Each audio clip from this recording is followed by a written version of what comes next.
We live? Yes, we're live. My Lord. I'm Brent Leary. I'm Paul Greenberg. We are the CRM players, and yeah, it's Thursday. It's the usual show time, but it's not the usual show.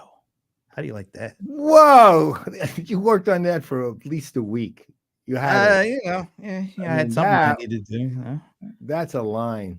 Yeah, but we are back. We are the CRM players. We have been bringing the AZ since 2009. I just like pointing that out at this point. I don't know why. We really don't know what as is beyond the last two letters of Playaz. No. Right? Or the abbreviation for Arizona. It would probably be good for us to find that out before our 15th Playaz anniversary. Yeah, that's coming up January. Next month. 15 years. And we got a potential surprise for people about how we're going to handle that, right? Yeah, potential. But right now we have a real surprise. We do have something that started out last year. I don't even know how it came about, but we decided it's the end of the year. Why don't we get a group of executives together and just ask the basic question, what is CRM in 2023? We did it. Had a really great conversation. Lots of good stuff came out of it, right? Oh, it was great. It was actually one of the reasons we're doing What is CRM? Although, well, we'll get to this. But What is CRM in 2024 for 2 days, not just 1, 2 days. But went so well, we were like, hey, why not double the fun, right? Mm-hmm. So today, I don't know if you did notice. Yeah, there is one thing, though. When the notice went out, it said, time for What is CRM in 2004. Well, we thought we'd do a retrospective. That's right. We're going to do a retrospective. Some of you weren't even born yet. A 20-year look at the CRM going into the next year. But anyway, no, we're here for 2024. And because we had so much fun and we had such great conversations, not only on screen, but also in the comments section, that's where a lot of stuff was really going. And it's already starting now with Thomas and Monique and Ari. Oh, these are really people we have. Steven, thank you for already joining us. So we decided we're going to expand it. We're going to do a part 1 today. Matter of fact, let me do this. I actually got a slide, I think, for this. Ooh. I know I come with slides. Okay. So this is what we're doing today. Come on up. So we're doing part 1. What is CRM in 2024 today? And we'll do a very quick introduction of our awesome panel. And then that's starting. It'll go for about an hour. And then right after the hour, great discussion with the executive panel, we're actually bringing some of our people in, some of the analyst folks, to kind of, we like to say post-game analysis because, yeah, we like sports a lot. And anytime we can equate anything to sports, we're doing it, right? Yeah, so we're going to look at their view of what they heard and what they think, and their view, of course, on the breakup of the Pac-12. Oh, I think we already got a little taste of that already. But as part of this, as we said, we're going to do an hour, then a post game today.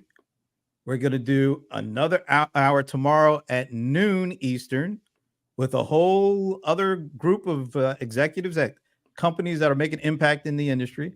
And we're also going to have another post-game analysis with a whole other crew of folks. So this is going to be a lot of fun, I think, right?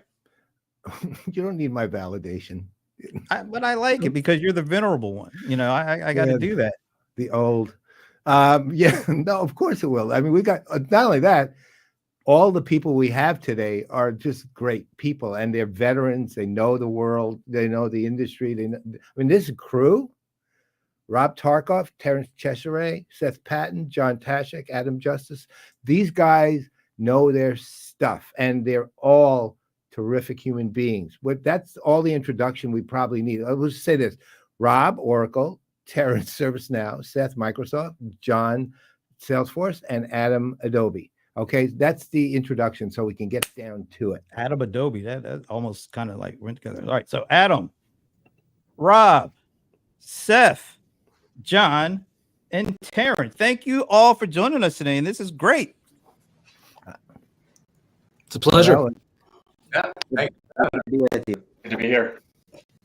We're here to talk about the breakup of the Pac-10, right? Is that what yes. Pac-10, Pac-12. I'm that guy. The Big 20. Oh no. Well, I saw they were venerable so- again. Yeah. Well, there's a lot of veteran talk here.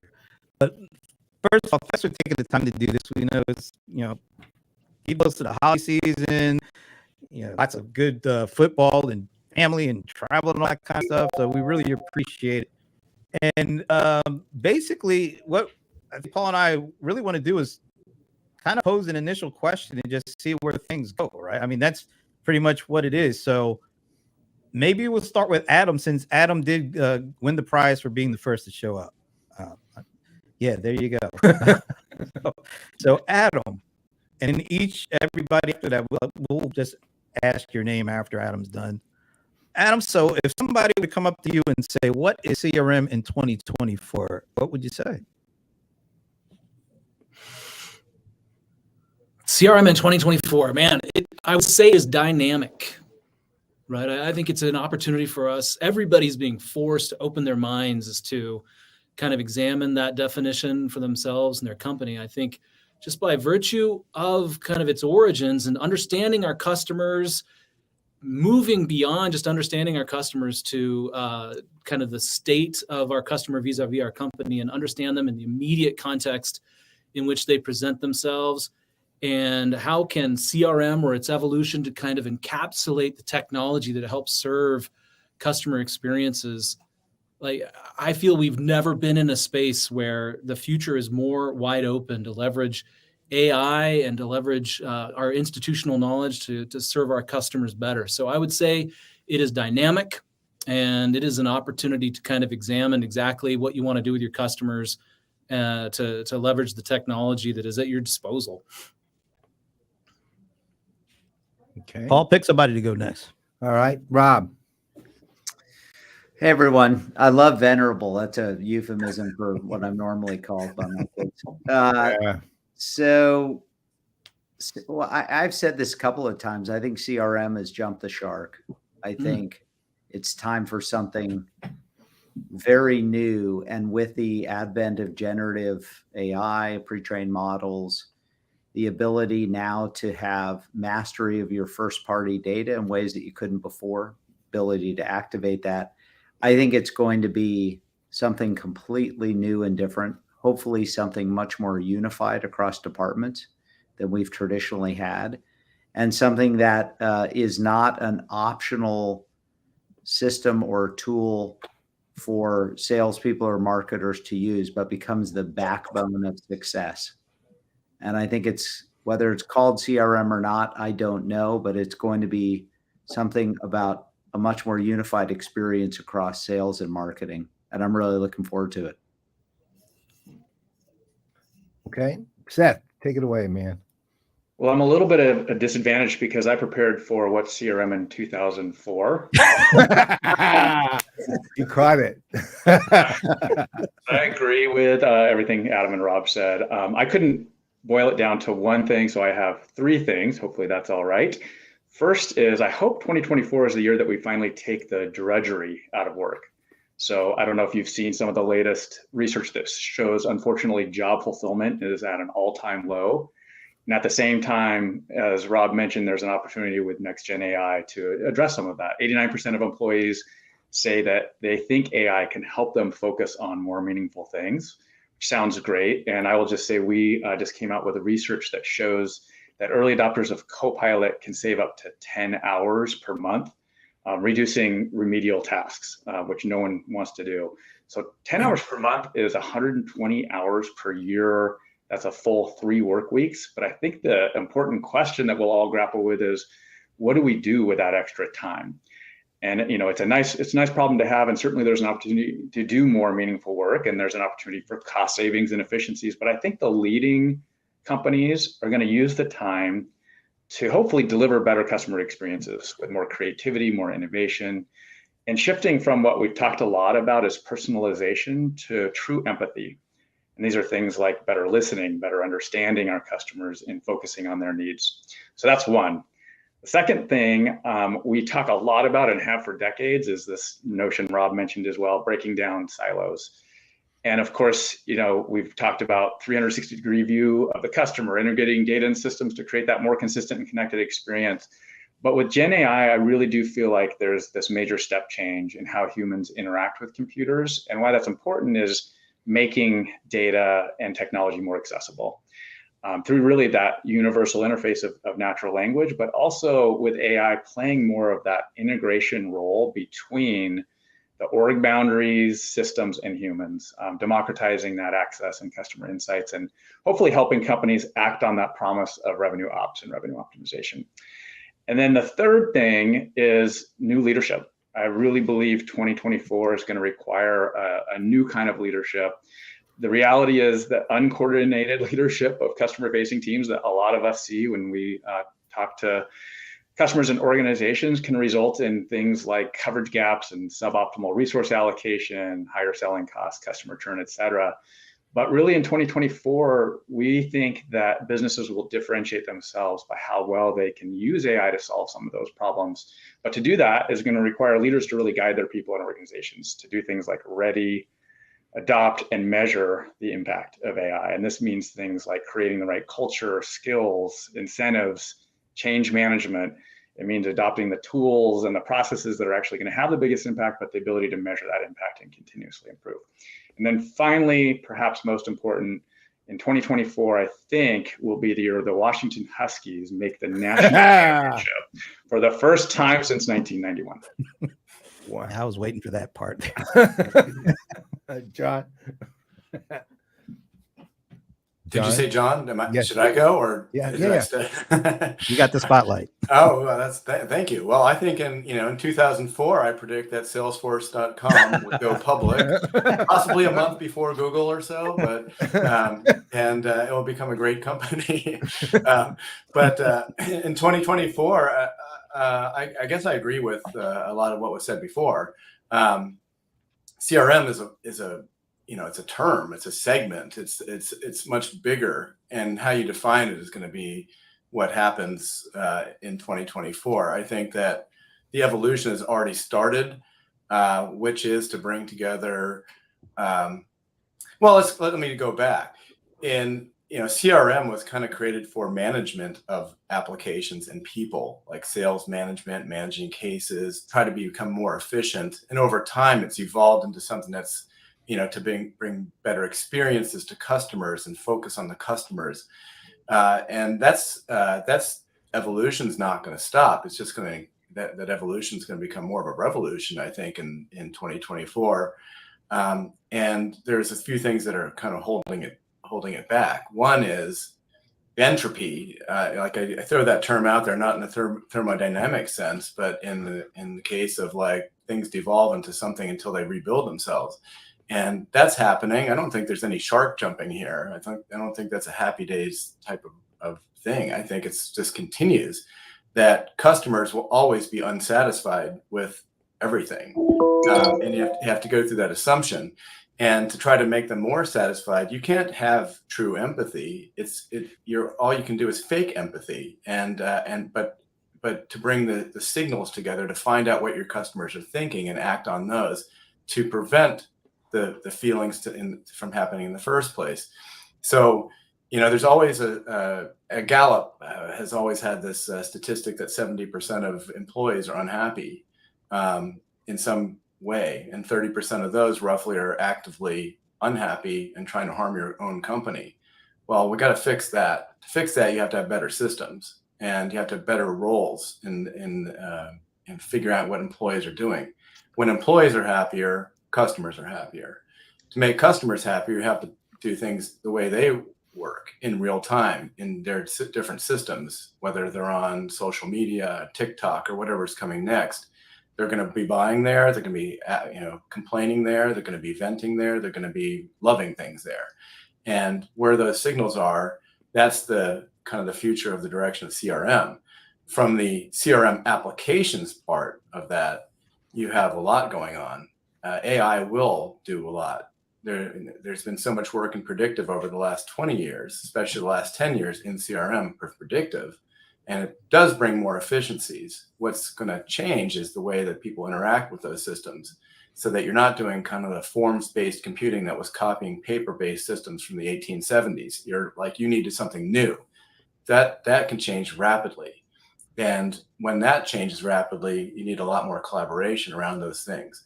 And then the collaboration will involve your customers as well.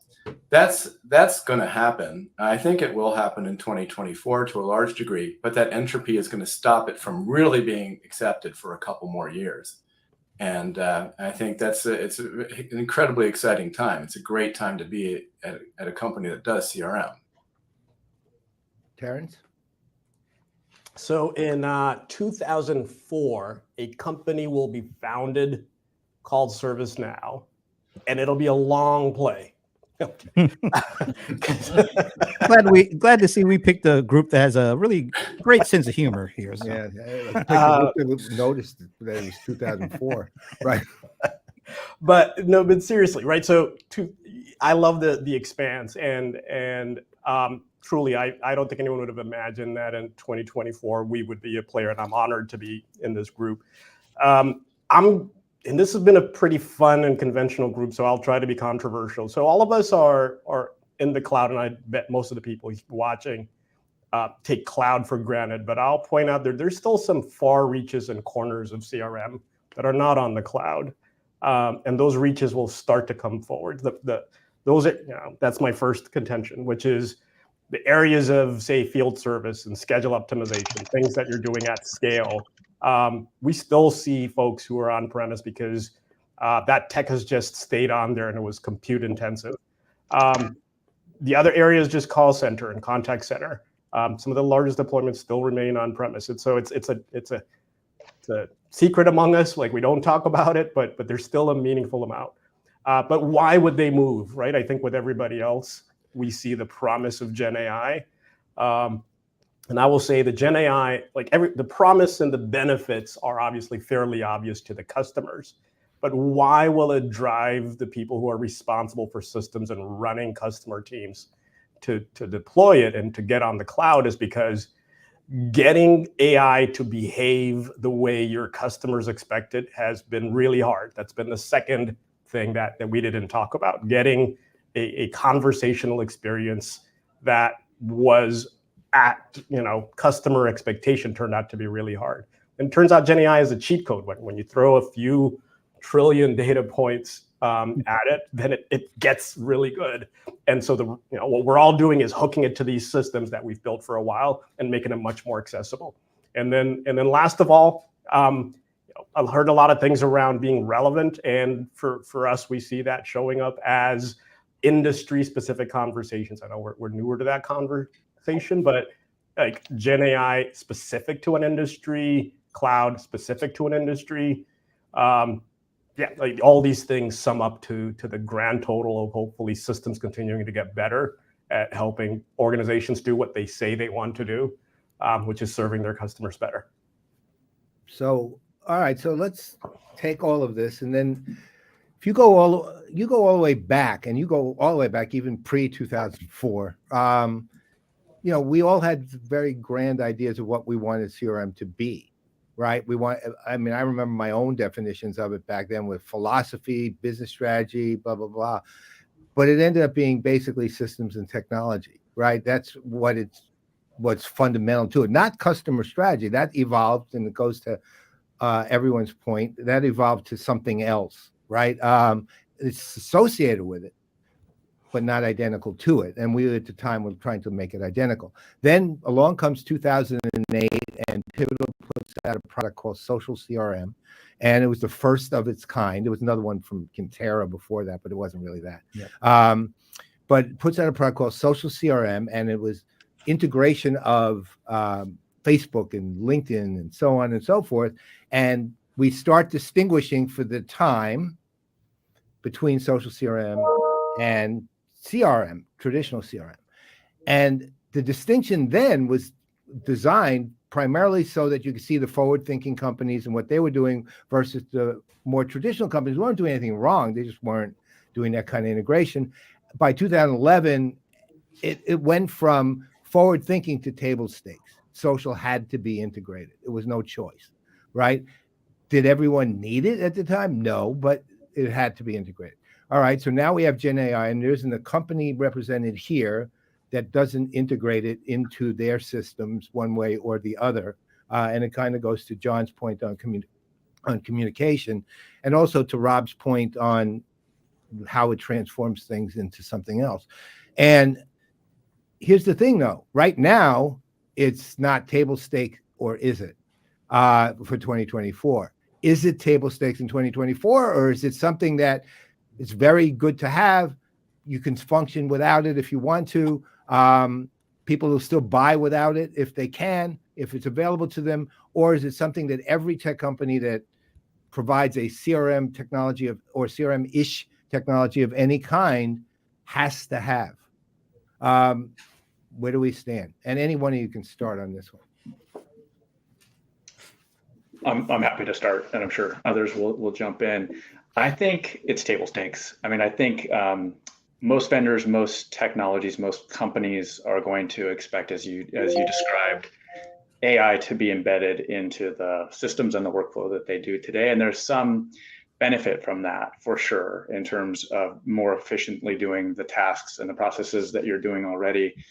But I think in 2024, where it gets even more interesting is less about doing the things that you already did faster, and instead doing things completely differently, or even stop doing things. And to give you an example, I think we all have the experience of ChatGPT being, issuing commands, getting some text results, and doing things faster, whether it's writing a sales proposal or responding better to a customer. But really where I think it gets interesting in 2024 is where it starts responding to events in background automation.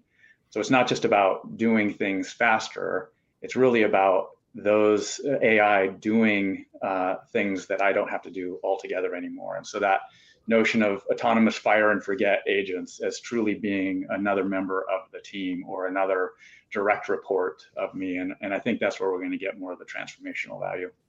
Okay. I think that, Sorry, Go ahead, Rob. I was just going to say, first of all, John, I liked your characterization of the evolution of CRM from management tools to really about engagement and assisting people to do their jobs better. That will be one of the big transformations. And that's why I think, I don't know if I'd consider it, Paul, table stakes, but it will be a necessary thing to be competitive. So you might say it'll be table stakes. And that is not for the reasons that people think. And I think this is what's so fascinating about generative AI is it's not about computational power. It's about human expression and the ability for these models to really generate very industry specific, rational and compelling modes of communicating. There's a great story that you may have heard from Mark Andreessen about a recent test that was done measuring generative pre-trained models against human healthcare providers. And since Oracle bought Cerner and we're now large in the healthcare, we're very interested in these kind of studies. And what it said was, when it compared the LLMs to practitioners across two vectors, one being technical competence, the other being bedside manner. On technical competence, the nurses and doctors scored about equal to the LLM. But on bedside manner, the LLM was something like 5 times better.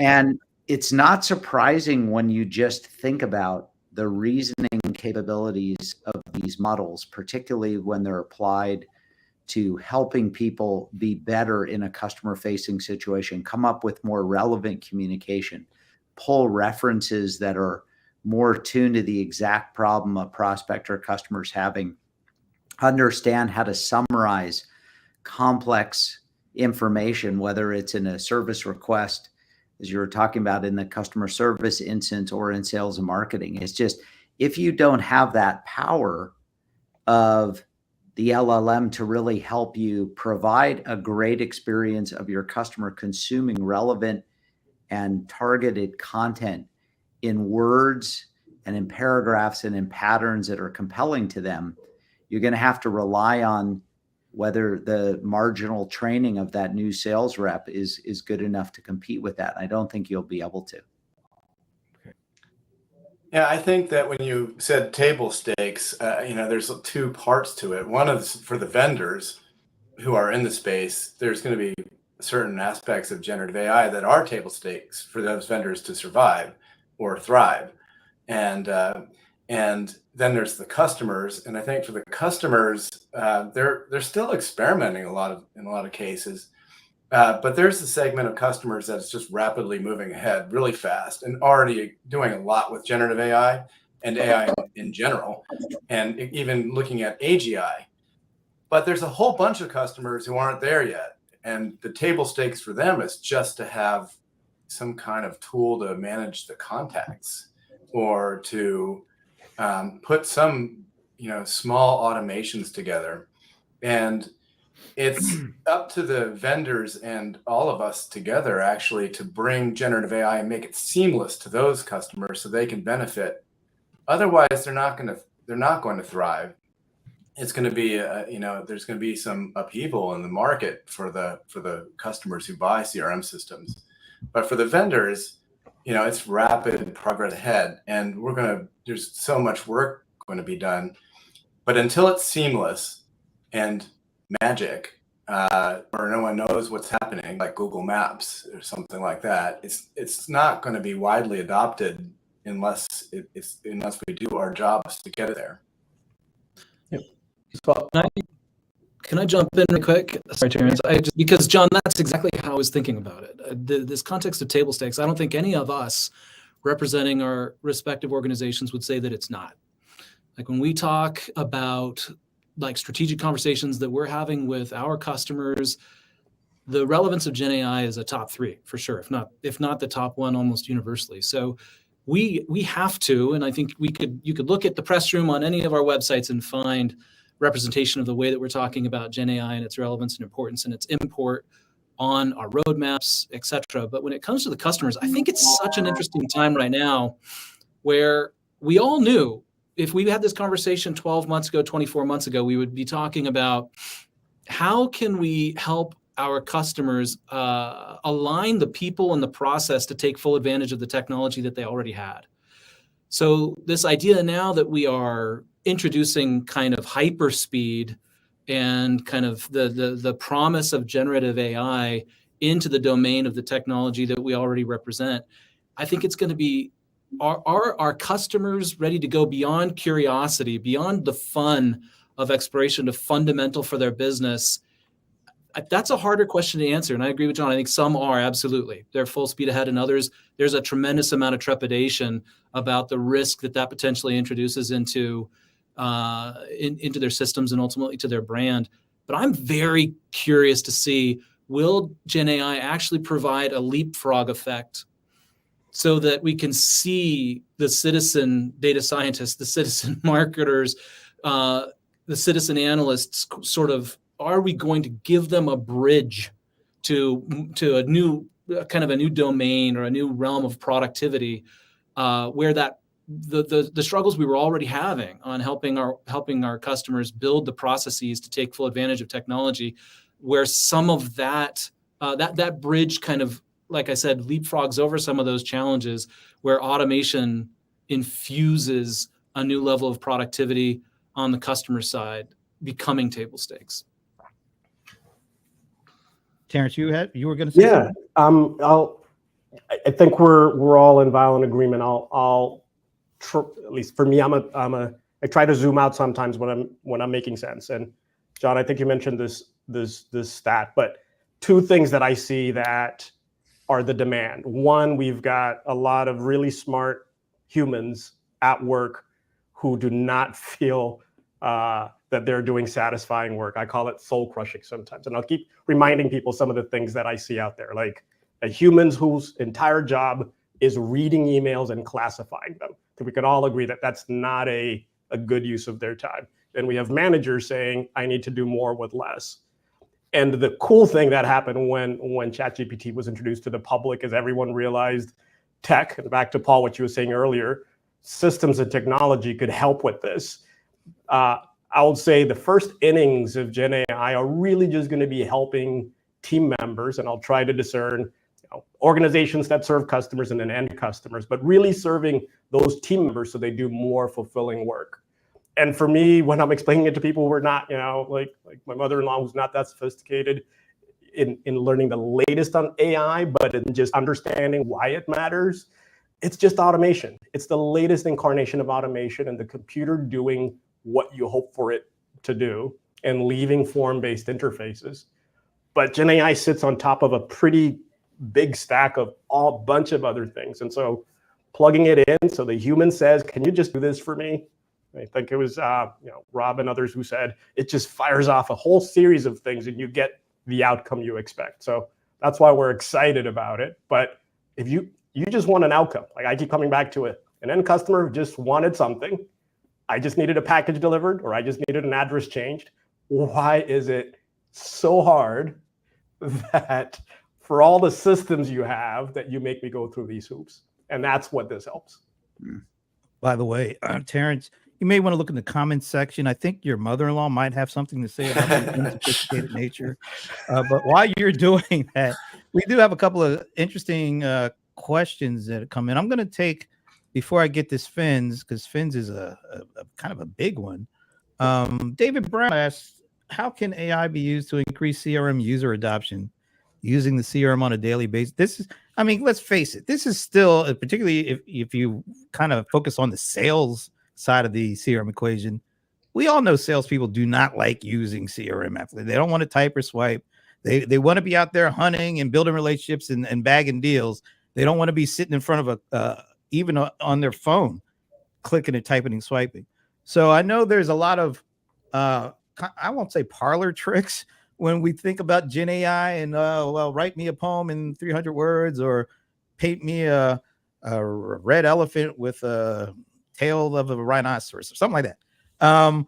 What about some of the bread and butter issues here of how can we get these new tools, if it's predictive or Gen AI, to actually improve on a challenge that we've had since the beginning of CRM being used, which is adoption? Anybody who wants to jump in?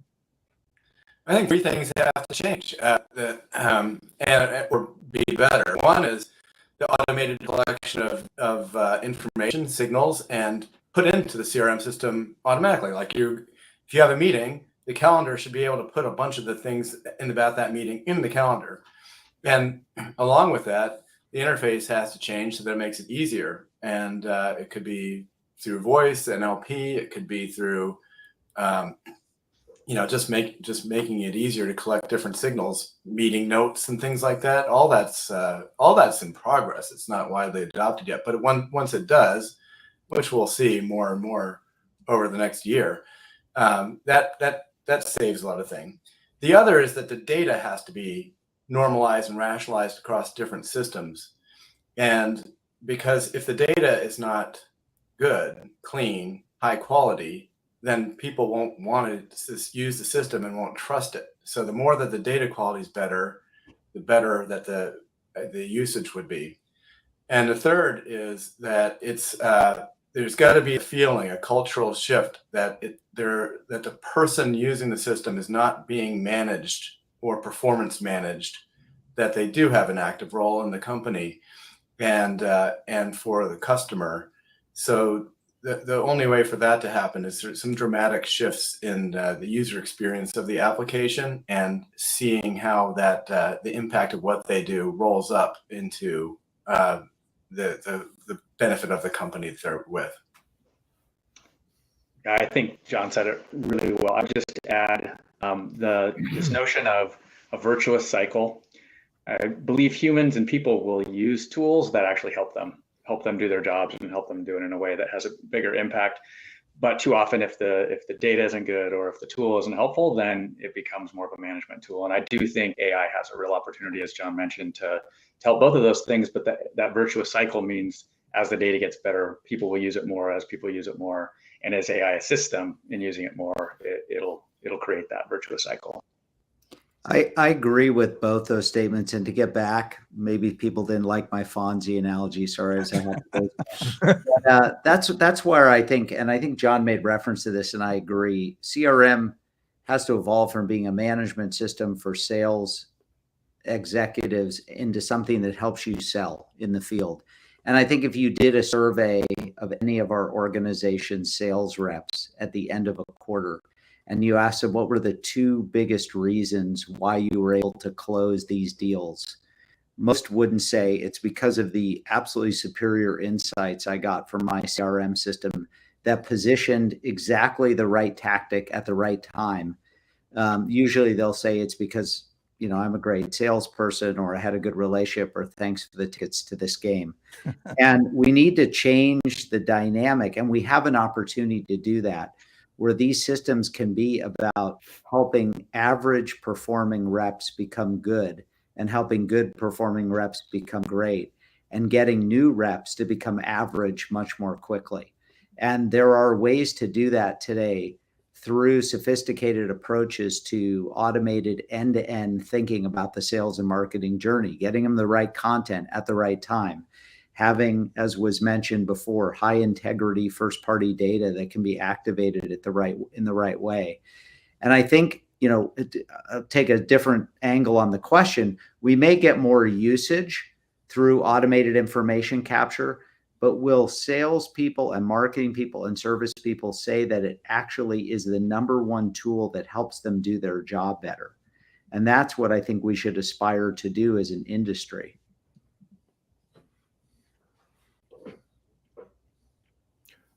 So, all right. I agree with that. I agree with Rob for sure. I don't know if I can comment again. I don't want to go out of turn. You can go ahead.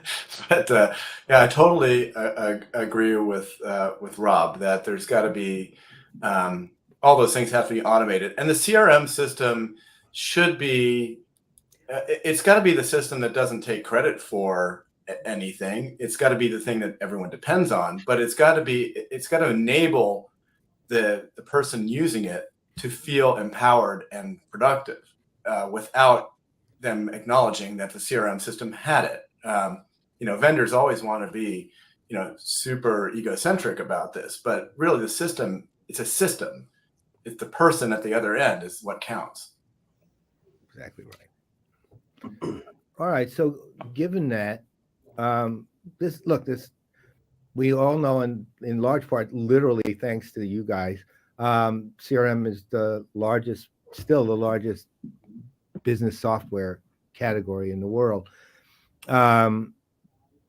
Here's the interesting question. There's a reason for that, which is that people have been using it to carry out operational tasks, let's say, for a long time, and they have a job that they need to do, and they need to get it done, and CRM has helped them in sales, marketing, service do it. And do it is pretty much with all the caveats that everyone's brought up. Do it with all those caveats still apparent. All right.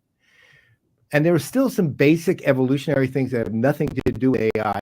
It doesn't mean that they won't use AI, but they're not related to it specifically, that are happening. So, for example, we've seen over a very slow burn, but at the same time, over many, many years, we've seen the alignment of sales and marketing slowly but surely taking place at most companies.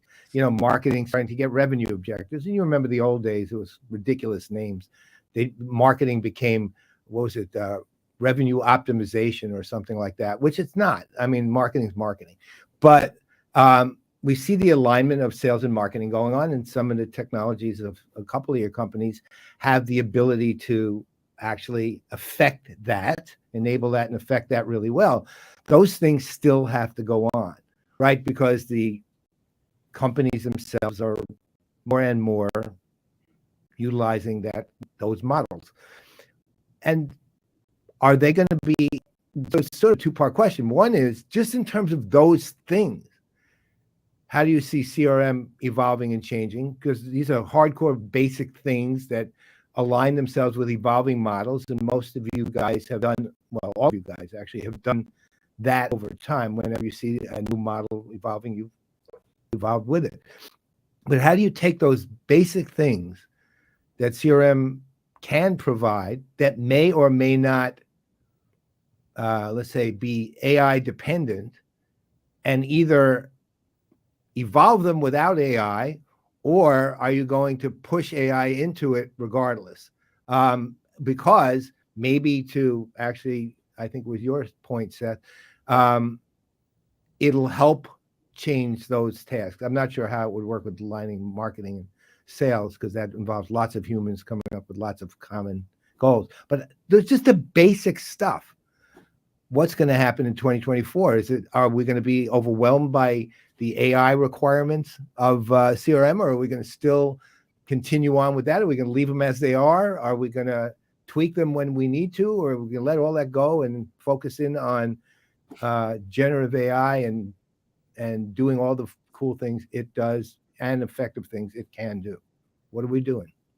Well, I think that there's the CIO agenda and the CEO agenda. It's usually something like growth, efficiency, and retention, and a lot of times they compete. So, like, say, growth and efficiency. You want growth, but also you want efficiency, like saving money versus growing your customer base, which often takes more money. This is a giant forcing function. Generative AI is a giant forcing function to realize that what we have been doing has hit kind of a point in time where it's going to change. It needs to change. And so it's generative AI or AI predictive that there's no going back. It's like, it's going to be there. It may be there in rudimentary places. It's going to be there everywhere because it helps with both, and therefore retention as well. So it helps with growth. It helps with efficiency, helps with retention, as long as it's managed and trusted. Okay. So Excellent. I'll jump in and I'll give, because I came out of an ERP background, and I'll give I'll add to this and continue the conversation earlier around CRM adoption. I'd say one of the big things to acknowledge is that CRM is usually one of dozens of systems that are in an organization. And what anyone is looking for is that the system will help them do their job, not the other side. And I'll stretch your analogy a little, Paul, but sales and marketing is fairly well known, but I'll say sales and service, and that point between sales and whatever happens and then service. And what we're seeing is a really interesting trend, which is, so you have this big push to the end of the quarter, and you get a customer to say yes. And the sales rep, hopefully, I agree with Rob, let's get them to feel that the system helped them. It's just not a management. But then a bunch of things have to happen that are not in CRM. So how do you get those things to happen? You still need to measure them in the systems and the ways that people expect. People still measure opportunities and orders, but then blurring the lines and orchestrating the work across production that ships it, and then installing it and turning it on. And so that's why I keep coming back to automation. Gen AI is just one more in the realm of automation. And beyond that, acknowledging that we're one of many systems and enabling all those systems to perform a lot better. Because I've never met any person who works in CRM who says, and here's the 5 other things they ask me to do after I close an order. And that's the part that gets to me. So you said I must log in here, but then if I need the order to ship, I need to do this. If I need to check that the invoice went out, I need to do this. And there's 5 other things that they are asked to do that we didn't consider. Yeah, I would just say I think there's a really interesting point here about the lines blurring across these roles and functions. And I think it's also important to raise a distinction between data and then the workflow.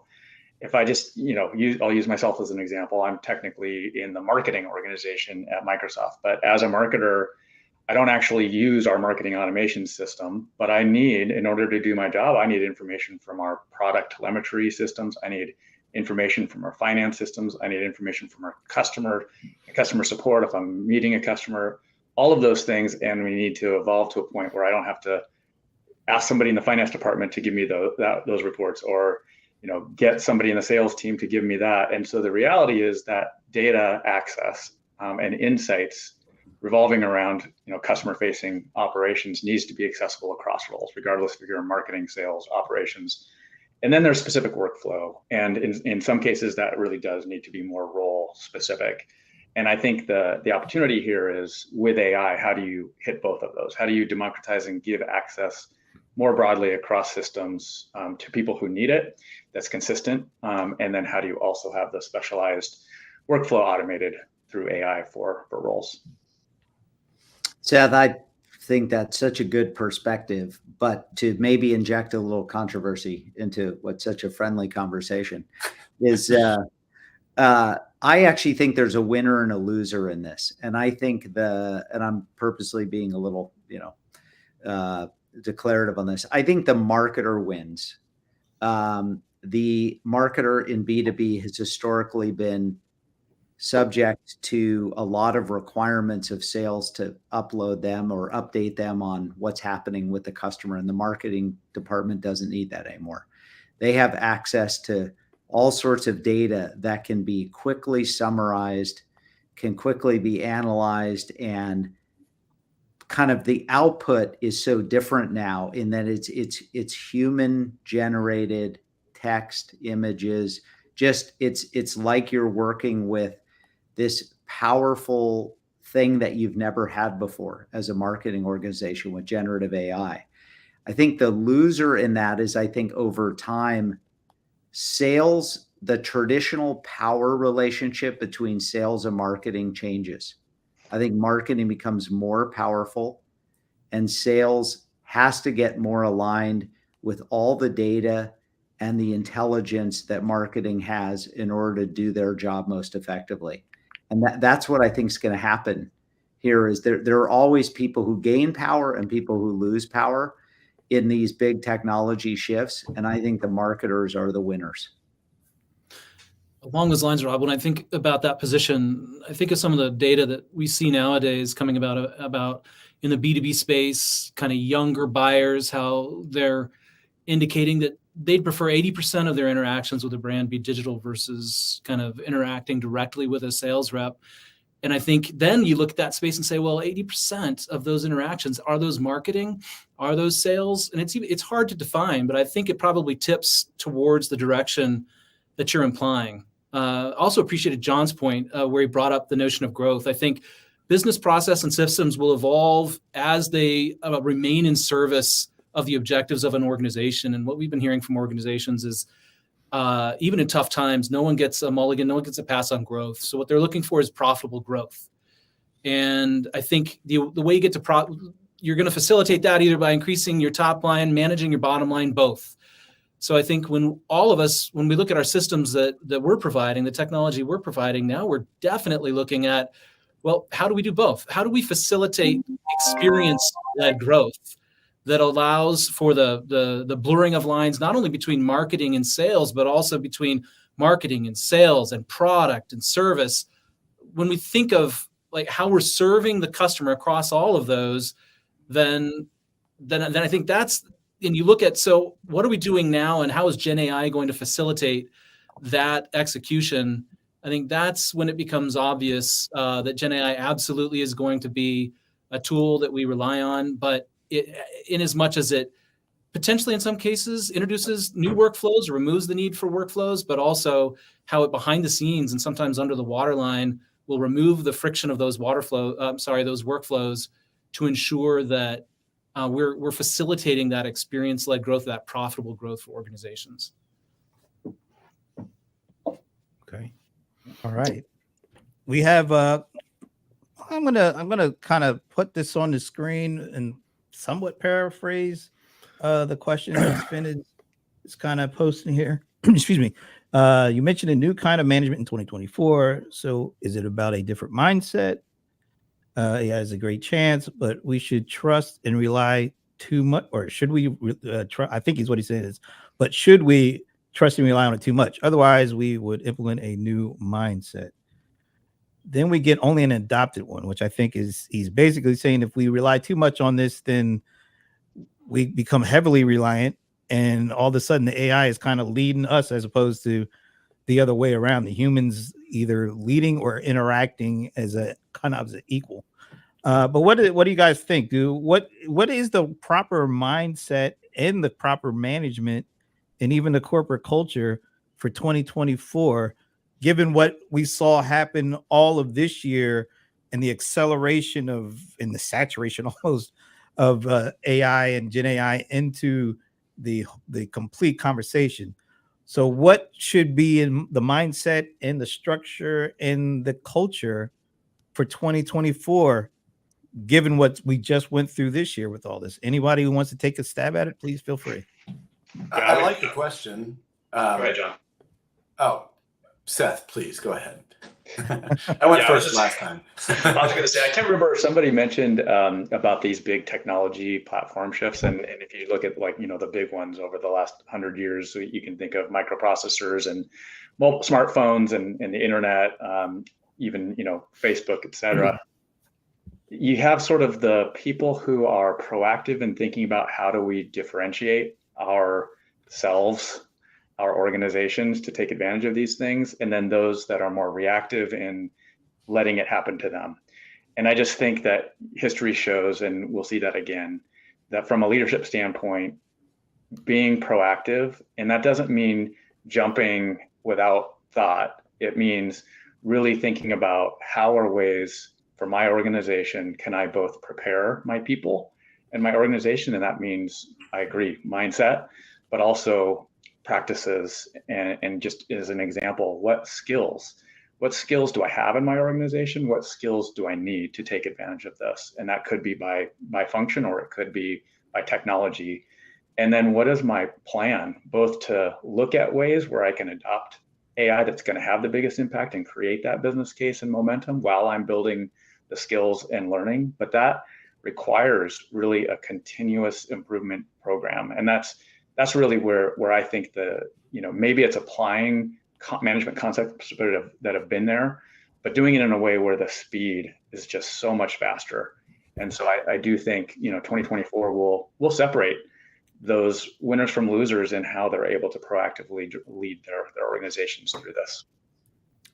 I'll build on Seth, and I'll geek out for a second, right? And I know some folks listening may think we're all about Gen AI. I think a lot of other things will happen, but on Gen AI specifically, there's a whole concept, obviously, of prompt engineering. And for me, the prompt engineering is how do you phrase the right questions? And as a leader, building that skill set, it's no longer about doing rote work, but how do you train and upskill your team members to ask those right questions, those insightful questions that are at the core of what John pointed out as well. Either you're growing or you're driving efficiency. To use a different analogy, it's like calculators. For all of us who are old enough, there was a time when it was controversial that children would use calculators and wouldn't understand the core math concepts. I think we jumped right ahead of that and realized you can learn much more advanced concepts as long as you learn the basic ones. And so with Gen AI, that is, but among, I think you heard today, among many other things, Gen AI is an enabler and an accelerator, but it extends a lot of core things. It extends the definition of who uses CRM and extends the definition of how CRM shows up. So I think it's much bigger than that, but that's for me, what's most exciting. But it takes leadership. There's early adopters, and it takes leaning into a new tech that is in its early innings. Yeah, I think I like the question, Sven's question. I think in technology, there are no absolutes with adoption. So there are no absolutes in technology adoption, I guess is another way of saying that.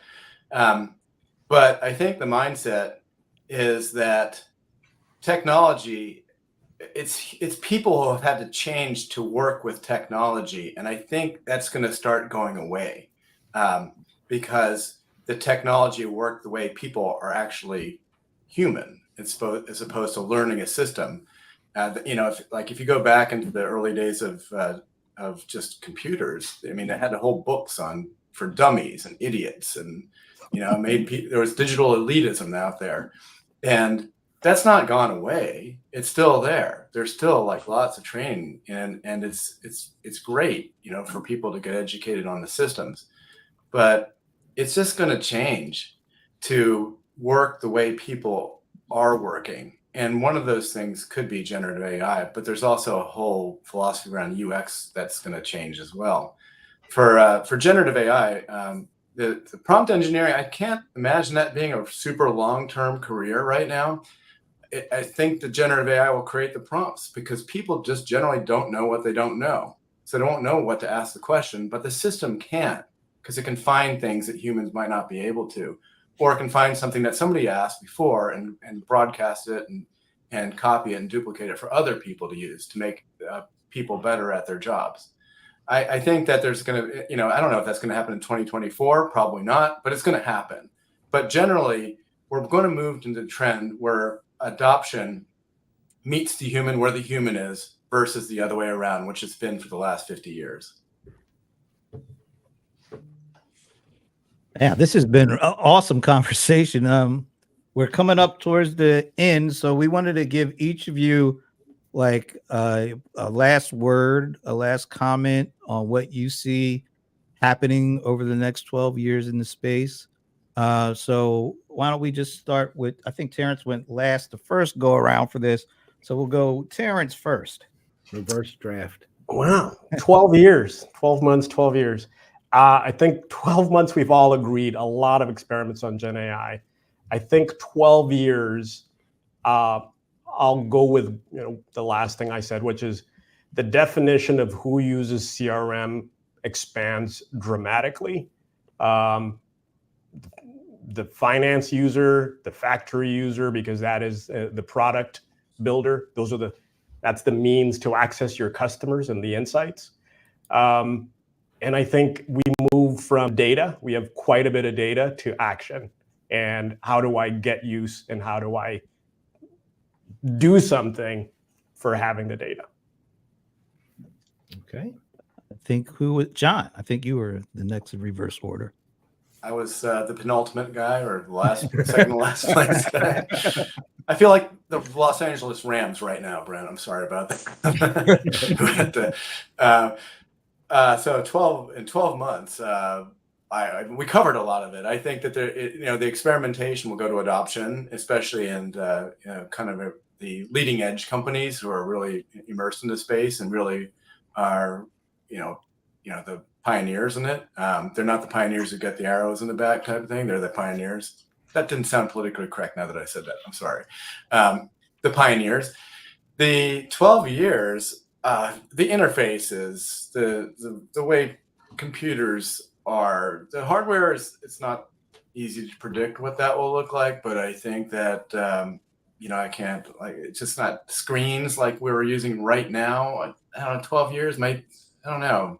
Something's going to change with that. I mean, the phones are a good supplement and a replacement a lot of times, but something's going to change with that. But I think that the future is the system should be telling a person what they need to do, and not that the person has to go look for what they need to do and find out things. And there's too much exploration, not enough doing. I think the computer is going to deliver what they need to do to make their jobs easier and more relevant and efficient. And what that interface looks like might be a prompt itself, a blank screen. It might be, tell me what I need to do today. It might be an assistant, but it's going to change. And it's not going to be this kind of thing that we're looking at right now.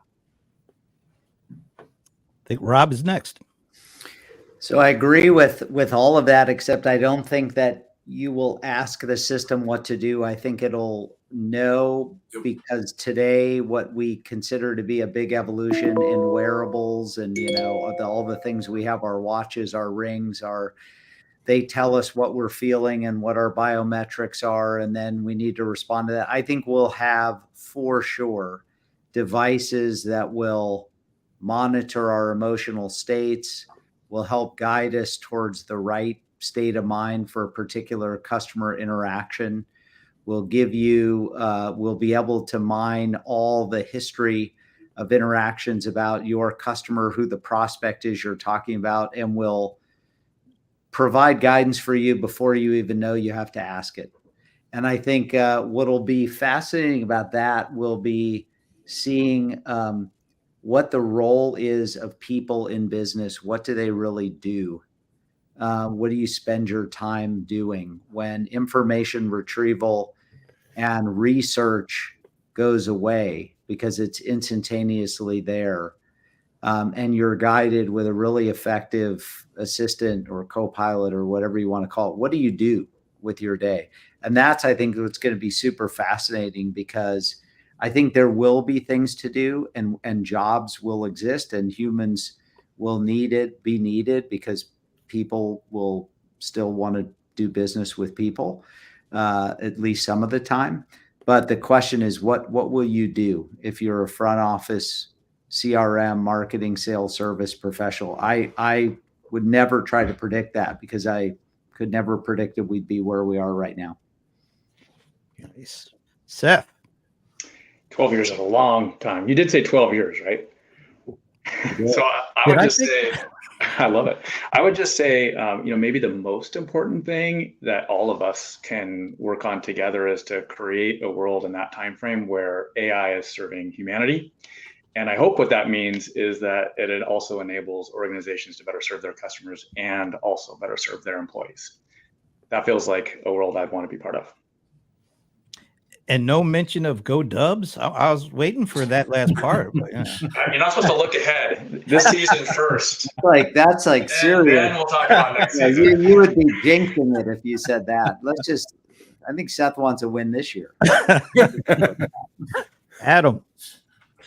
I appreciate Seth kind of putting a humanitarian stamp on kind of the question. Alongside that, I would just say, interestingly, I think the next 10 conversations any one of us have with a customer, I would guess about at least 8 of them are going to tell us one of their main issues is just getting their data straight. We're talking about Gen AI and kind of all the kind of opportunity that lies ahead of organizations. And I think 12 years from now, organizations that won't have figured out how to get their data straight so that they can take advantage of these tools will probably not exist, or they will be they will look very different. They will not be global leaders. They will not be growing the way that they hope to grow. I also think that we'll have incredibly dynamic and interesting assistants that kind of read all kinds of signals and cues, as Rob indicated. I also think every one of our organizations are going to have a very robust dimension where we are looking at increasingly complex laws and regulations around identity management. And what is that going to mean to me as an individual, as a consumer, as well as what does that mean to me as someone who is trying to present products and services to those individuals? And I do hope that through all of that, Seth, great point, that we can do that in a way that becomes just exponentially more accessible to the world community. Wow. That was awesome by all of you. And Right. Thanks once again for all of you joining us. This has been a great conversation. Paul, have you any last words before? I got to get in. Go. There are bitter rivals at Oregon State. Go Dub. Go Huskies. Represent. And my prediction is Pac-12 will come back. Oh God. Ooh, that's a tough prediction. 12 years. 12 years. It's more rooted in hope than Terence, no way. It's done. You're talking. I don't even know what to say after that one. Well, they're talking 12 years from now. 12 years. That definitely jumped the shark. Okay, well, we'll wait on that last prediction from Terence. But no, this has been a great conversation. Paul, any last thoughts before we let him go and bring in the analyst crew? Look, I mean, I've known pretty much everybody here for a long time. And as always, you're huge contributors to the community as a whole, aside from just the work you do. So thanks. I mean, it was great. And Brent and I were texting on Facebook how great it was, actually. So just so you know. Absolutely. And we're going to let you go because we kept you overtime, but thanks so much. Lots of great comments, questions. And as you guys leave, we're going to bring in the other group. So thanks again, and have a great holiday season. And we hope to talk to you, all of y'all, in the new year. So thanks again for doing it. Thank you, Brent. Paul. Happy holidays, Nice to meet everyone. Talk with everyone. Bye. Okay. All right, everyone who's on, stick around. We got the analysts now. Right. But before we bring in the analysts, did you see this comment here? Yeah. So we have to put up now, usually at this time, we're ending the show. So we would typically end the show with our CRM Playaz official mascot, Minnie. And apparently Minnie's uncle is joining us. So first of all, thanks Henry for joining us. And there's Minnie. Minnie is there. So we're not ending the show, but we wanted to make sure that you saw Minnie. So That's right. I understand the need to see your niece. all right. Before we bring in the crew, what did you think, man? That was really No, it's nice. great. That was And great. I'm not surprised at how the focus went. I mean, ultimately, AI is a dominant theme of all of it again. But at the same time, it was fascinating to me to see. I mean, if you really dig in, the perspectives were very similar, right? There's a little bit of differentiation here and there, but ultimately, almost everybody. I guess the best way to put it, there was just a normal acceptance of the fact CRM's there to stay, will be continuing on, and will be doing what it does. And at the same time, while there'll be changes in how it works and changes in how people use it, it will still fulfill the functions it's there to fulfill. And which is good news. I mean, that's not always the case. There are categories of technology that are in graveyards right now, like gamification and things like that, they died because they just didn't have the traction. CRM's traction is at this point ubiquitous. So I thought that, and coming from such a great group of this really genuinely esteemed people. I mean, you're talking about between all of them, there's more than 100 plus years of experience there. It's a pretty venerable panel, you would say. Yeah, no, none of them are venerable age. Not a one. No, but I completely agree, and I'm not going to take a lot of time because we got the group coming in. But I do want to address Eric. Yeah, 2024, that'll be the year of the CRM Playaz merch. Bob, good to see you, Bob. Don't leave, Bob. It's not over. It's not over yet. Like you're about to sign off. Not yet. Don't. And all right, Sven. All right, now bringing on the crew, because after every great event, you got to have the after event analysis, and as we like to call it, we call it the post game analysis because we call this a kind of a game of sorts. So let's bring on the crew. And you're all familiar with these folks. Yeah, they're all here. First, this one is actually, I don't know, is it Rebecca or is it Patrick that's actually going to be? Hi guys. Rebecca Wetterman and Patrick joins us, and Dennis Pomerant joins us from. Hi Dennis. Are you in the Commonwealth, even if it's not Gilmore Gang? Is that allowed? Are we allowed? Yeah, my feet are firmly planted in reality here in the Commonwealth. And we got the next guest analyst. Well, he doesn't really need any introduction. He's coming all the way from Germany. Bob Stutz. How you doing, Bob? Hey Bob. Yeah, analyst is a loose term, right? Right. I would agree. I was wondering if you're going to say our next very opinionated person. Go ahead. No, that's it, Bob. Oh, okay. No, I wasn't introducing Josh. I was just sort of qualifying. Oh, well, you kind of could have, but and of course he is also the host of No BS with Bob Stutz. So we got a show coming up before the end of the year, right? There's something coming. Yeah, there should be. Yeah.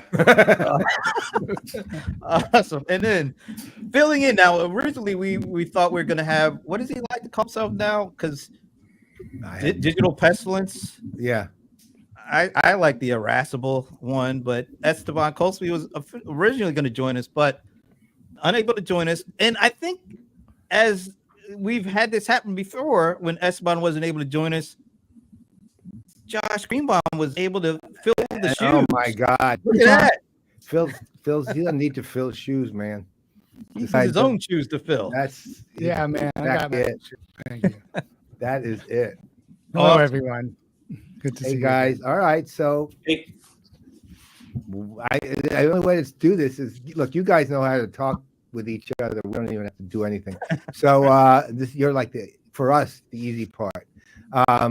So what do you think? That's all I'll say. What do you think of what you heard? You didn't hear it. What do you think about CRM 2024? Any one of you start, take it away, and go from there. Patrick too, if Patrick wants to join in. Yeah.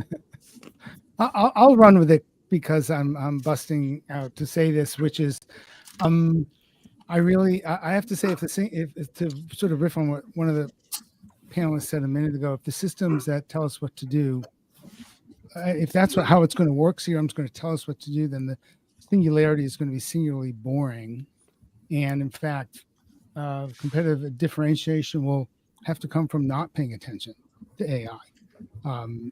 But more to the point, I think, there's a lot of interest in AI, but it's not what customers are telling me about what they need to solve. And I will posit that 2024 is a year of busting silos in CRM and really delivering end-to-end experiences that are efficient and effective and do not require the users, the participants, the stakeholders to bounce around getting it wrong and finding their data in their apps. They're going to have a more seamless experience, and that's going to turn into a much better customer experience overall.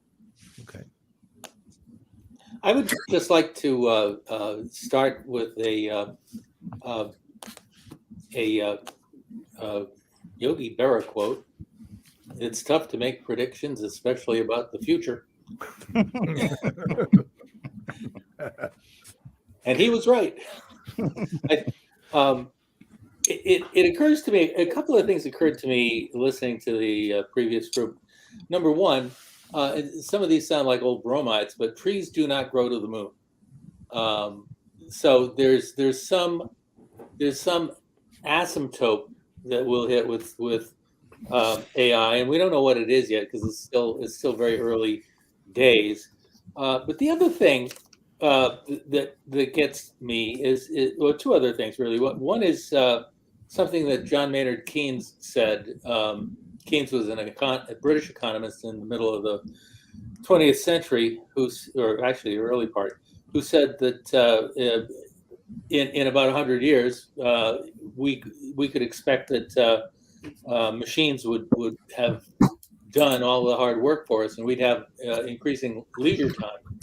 We don't talk about increasing leisure time, but I think that's a benefit from AI that we ought to be thinking about. We ought to have it on our radar because the more we talk about, well, what are people going to do for work in the AI era?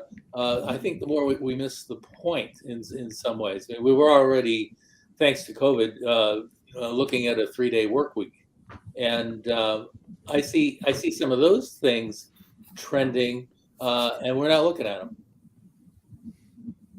Okay. I think what Seth said really struck me about it's not just about doing things faster, which is what we've been talking about a lot with AI, but about doing things differently. Right. And I think we'll continue to see certainly mistakes in the AI space, but the one area that I think we could see a lot of opportunity is how do we train people on things like critical thinking? How do we retrain folks, not because part of their jobs are going away, but because they need to think differently about how they look at the data, the recommendations, the intelligence that's served up to them. Okay. I endorse that concept a lot, especially in an era where the tools we use to teach people critical thinking are going away. Humanities programs are not being funded adequately, and in some places they're being eliminated.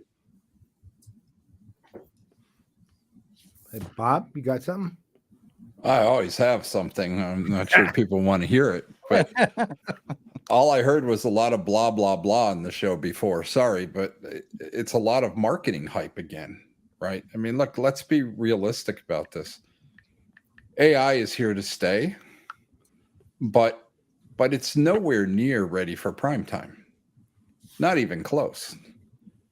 I don't think you see a whole lot of change in CRM in 2024. And Josh, what you said about more better experiences. I mean, look, people have been saying this for the last 5 years. It just doesn't happen. And the reason it doesn't happen is because, look, it's tough at the end of the day. And And I think John Taschek made a really good point, which is ultimately this all comes down to data at the end of the day. And the reality is that a lot of enterprises aren't good at data.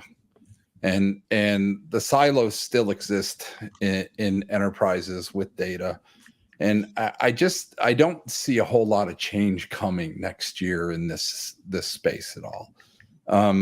I do think what you will see is that I think what's going to happen is as these tools get better and better, I think you're going to see a lot of CIOs realizing that they can do a lot of this on their own and not have to rely on vendors to do this.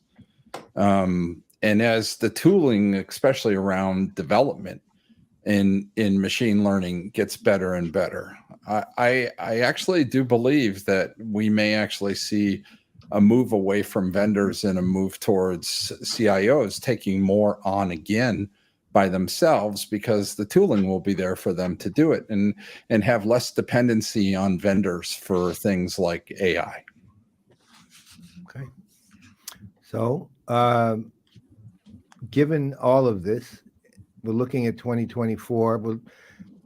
I've heard kind of what it needs to happen, what is or isn't going to happen, what probably should have happened but didn't happen yet. We've literally heard all of those areas.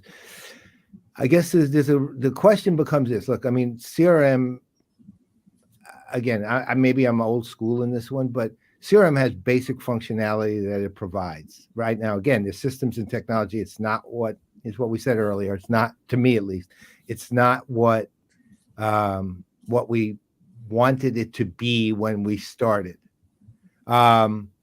And it does what it does. And it's a big industry. It's got a lot of, and people use it to do whatever. And, a lot of CRM is still perceived as sales. But it's, again, old school here: sales, marketing, customer service. CRM, Salesforce automation, is sales. So the question becomes, to me, obviously people are going to continue to use it. Obviously AI is going to play a role, almost regardless of whether or not you want it to. But and I think, to everyone's point, it's not really that advanced to the point of ubiquity or even desire to fully utilize it. So my question is just on the basic stuff, really, just the pure basic CRM capabilities. If it's true that we are going to move away from vendors potentially, if it's true that all this capability is there, but all this new stuff is there, what's literally going to happen with just the stuff that, like here, in a smaller business, they don't care that much about Gen AI. They care about opportunity management, contact management, account management, all the things that get their business running. At the enterprise level, because it's so highly scaled and everything's much more complicated, they do care about it. So the question to me is, what is that actually going to fundamentally next year, let's say, and I'm not asking for a prediction per se, I'm just asking for an opinion. Next year, how are people going to see themselves using CRM? The same way they always have? They're going to change in the sense, well, we wanted to do a little more. I mean, how are they going to just even see the damn thing? I think they're going to see it the same way. I think we're already seeing people enter more data in CRM, though, just by nature of the automated tools that are there today. We're already seeing people use things to get more and better and more complete data into CRM systems. And that's something that's been happening over the past year and a half, right? With things like automated case classification and that sort of thing. So the data, at least, is getting better. Now, whether we get much better at doing something with all of that data is another question. Well, I would say there's more data, but it's, to Bob's point, I think this is sort of what I was riffing on. It's not better data because it's still siloed. And to me, that to me is the fundamental problem still standing in front of a lot of B2B and B2C. If I want to compete with Amazon or I want to do a better job of service delivery, if I'm tripping over myself because I've got too many systems and too much messy data, I'm not going to get there. So this to me, and of course, I am never going to get to, predictive analytics, much less generative AI with all this crap data. So I think there's, I think we're going to still look at the basic blocking and tackling that companies are trying to do, and hopefully that's where I started. Maybe we can break some of the silos that are in the way and get moving. But yeah, it's still going to be CRM the way we've always done it for most companies, I think. Okay. I think humans have some catching up to do with CRM, not just with AI. What I see when I go out there is how many companies are disregarding the CRM that they've got. How many companies are disregarding negative feedback from the field? How many companies are I've had this happen numerous times when I bought cars. The dealer will tell you, look, we're doing a survey and you need to give us a 9 or a 10. And I had one car delivered to me that had a problem with it, and I never got the survey. Wow, what a shock. What a shock. And the problem is that negative feedback will do a lot to help you build your business, maybe even more than generative AI. And we're not using it. So I think there's some built-in pushback from the CRM consumer community that needs to surface. It hasn't surfaced. Well, I think, Dennis, you're right, but I think the other problem here is enterprises still looking for that freaking silver bullet, and so what do, right?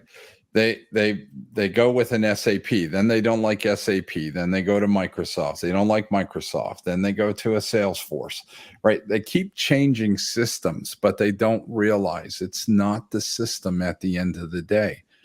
Because let's be very clear about this. If I do a survey across Dynamics, Salesforce, SAP, Zoho, I can take the whole gamut. The business processes are pretty much the same. Yep. How people use the systems are pretty much the same. Yes, there's some nuances there, right? But the reality is the stuff hasn't changed. We're still doing the same thing that's been done for the last 30 years in this business. And to be quite honest, the functionality's not gotten better. It's gotten a little simpler in some ways, but it really hasn't gotten better, to be quite honest. I think, and I do think that this whole, I think every enterprise needs to take a step back and rethink this whole thing, right? And that's why I'm sort of at a point where, look, I think what vendors do, and having been in that space for way too long and built way too many of these, look, for some companies, it's an absolute gem to have a vendor build a CRM system for you. But I will say I have seen my share of companies over the years that could have done better off on their own building it themselves, because they have such unique things that they want a system to do that it's not capable of doing at the end of the day. And this is why I think we are stuck in this perpetual, hamster wheel with CRM. Loop. Yeah, exactly. Because I think nothing ever changes in this business, right? It's still, and look, people come out with new function. Gen AI. Look, I'm a huge believer in where this whole thing is going, but it's not there yet. But if I just look from a development standpoint, forget the functionality. If I just look at this from an engineering standpoint, some of the platforms out there today, like I just recently did one just before I got onto the show. I basically had it write a complete SFA app for me. Wrote the code completely. Now, is it extensive? No, look, it's going to need a lot of cleanup. But if you think about that, and as these systems get more and more powerful and their ability to generate code becomes better and better, I really do think that enterprises will start to rethink a lot of things. I think they'll start to rethink about, do they need look, every company complains CRM never works, right? Even the ones who get up stage on all these things, yes, and they get up and they say, oh, yes, great system. But then you hear it behind, oh, these things don't work. I still can't get what I need. I still can't, my people still aren't productive, right? I mean, we've all heard this time and time again, right? It doesn't change. That's why I think we've really got to rethink this whole thing. We've got to rethink how we look at this. We've got to rethink, I actually believe as machine learning becomes more and more powerful, we'll be able to interact in a way. And I do believe it's going to become more voice oriented than anything, because I do think voice is the key to this whole thing, which isn't there yet. And look, some of these things are okay, but the voice part of it still lacks a lot of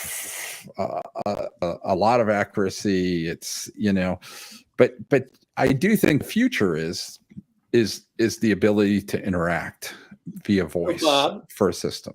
Bob, given everything you've just said, is that why your background looks like Groundhog Day?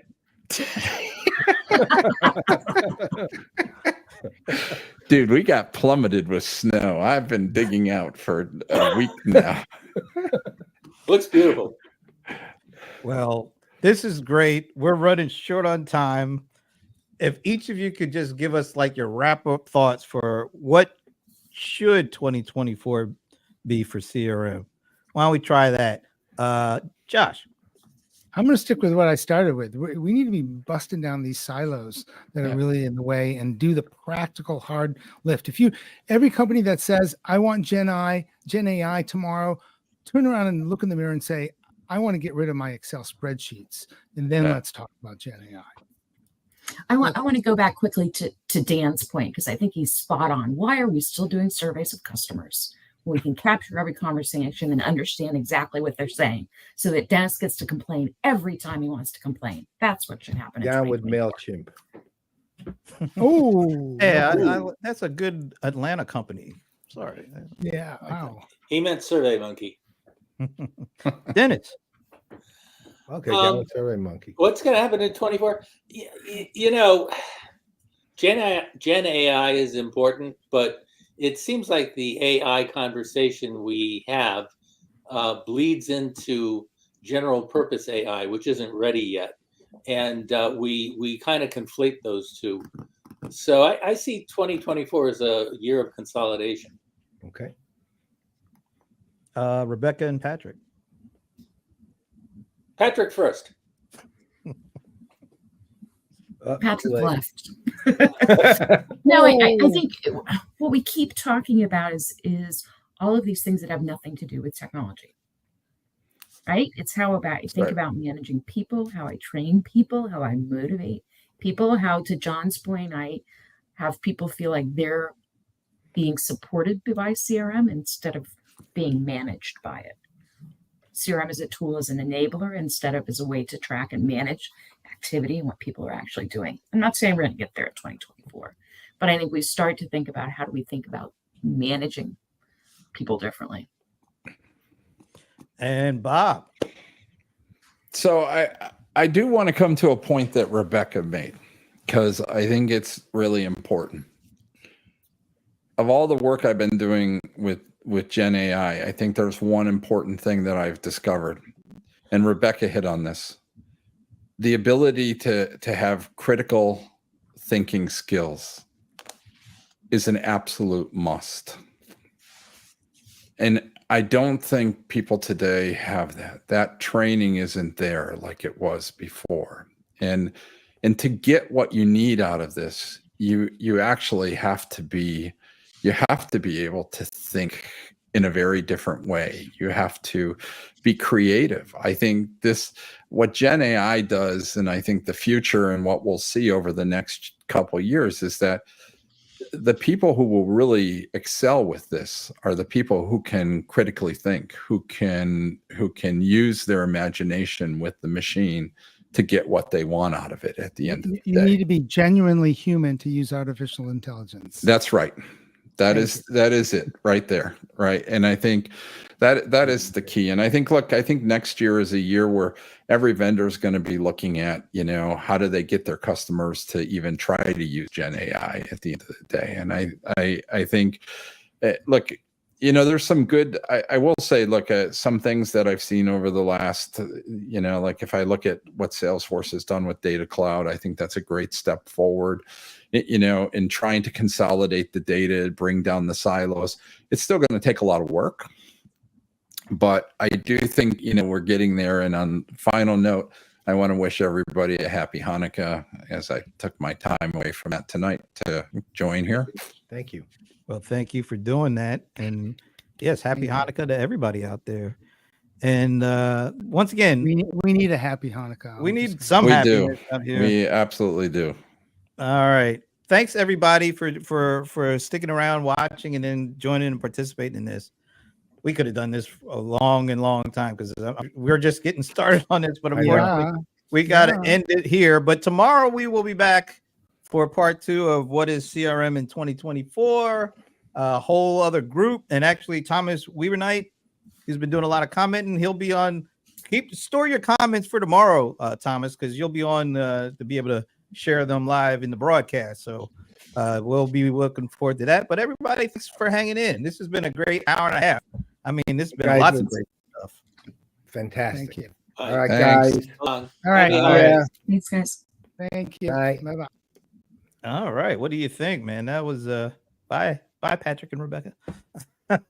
Oh, that was great. awesome. Yeah, and the analyst gave it a completely different spin. If you think about it, it was not spin. Yeah. It took Well, a different perspective, that's... Well, yeah, the perspective was very much super. What's the word? Super down to earth. Yeah. Oh, absolutely. But the whole conversation from the executives to it was very much down to earth. There wasn't a whole lot of like sermons on the mounts. It was actually no deep thought into and everything was said. You could tell there's a lot of thought that's going into us from everybody's perspective. And we don't get that all the time. Sometimes it's all about the headline and there's not much underneath the headline. But with this combined group, it was mostly about what was going on underneath the headline. Yeah. Well, it was if I'm choosing a term that's often used, but true here, it was genuine thought leadership discussion, as opposed to crap and hype and marketing and all that crap. And, for me, this was the second best thing that's happened to me in 24 hours. Okay. So I got to ask, what was the course. first? Juan Soto got traded to the Yankees. Of course, that's the best thing that happened to me. I forgot about that. Yeah. I mean, come on. It's no comparison. We have to bring it back to what's really important in life. That's exactly right. Our teams, That's right. So, all right. So, but we will be back tomorrow. Look who was here. Emma Flanagan was here. Last quote. Oh, wow. Yeah. Hi, Emma. It's been way too long. I know you're yeah. out doing AR where I'm blocking where I actually know, but Emma, contact me so we can say hi. Or yeah, me too. I'd like a hi. She's awesome. All right. Yeah. Look, Josh barely off screen, and he's already doing the On content. screen. Very nice. He's still in the green room, by the way. Rebecca and Patrick too. All right. So tomorrow, like I said, we're starting at noon Eastern. Tara Dizal from Pega, Jason Miller from Creatio, Sugar Clint Oram for Sugar CRM, Vijay Sundaram from Zoho, and Shampa Baji from Converge Hub. Converge Hub. It's going to be great. And if that's not enough, even after that, I don't know if I have let me see if I've got the screen for the folks. Oh, yes, I do. All right. So you already saw the group from Thursday. So tomorrow, Thomas Weavernight, who's the guy doing a lot of the commenting in the comments. So you'll see him on screen with Laura McCabe, one of our favorites, and she's also a fellow Blue Hen. Go Blue Hens. I don't know where you're going, but that's University of Delaware for those of you who don't know. How could Which you is not not- know? which Come is on. probably most of you. Ow, that kind of hurt. Keith Oh. Kirkpatrick from Futurum and our buddy, longtime buddy, Martin Schneider from Annuitus. I just like saying Annuitus for some I reason. know. And you look, Alan. Alan. What? Really, Alan? Really? Jesus, man. And Rebecca also in the green Well, room. Our play in residence, Rebecca Wetterman, and was on today. Tomorrow it's at noon. That's right. Noon Let me go tomorrow back to Eastern time. Noon Eastern is when the festivities kick off tomorrow. Oh, and by the way, after tomorrow, it'll be a on-demand recording. I had a chance to spend a few good minutes with the Chief Technology Officer and co-founder of HubSpot, Dharmesh Shah. We had a great conversation. It's recorded. It'll go up after we're done tomorrow. So lots of stuff still ahead of us. We hope you join us. Hopefully we'll see you tomorrow. We've already shown many, so we can just say goodbye. That's right. See ya. See you tomorrow. Bye.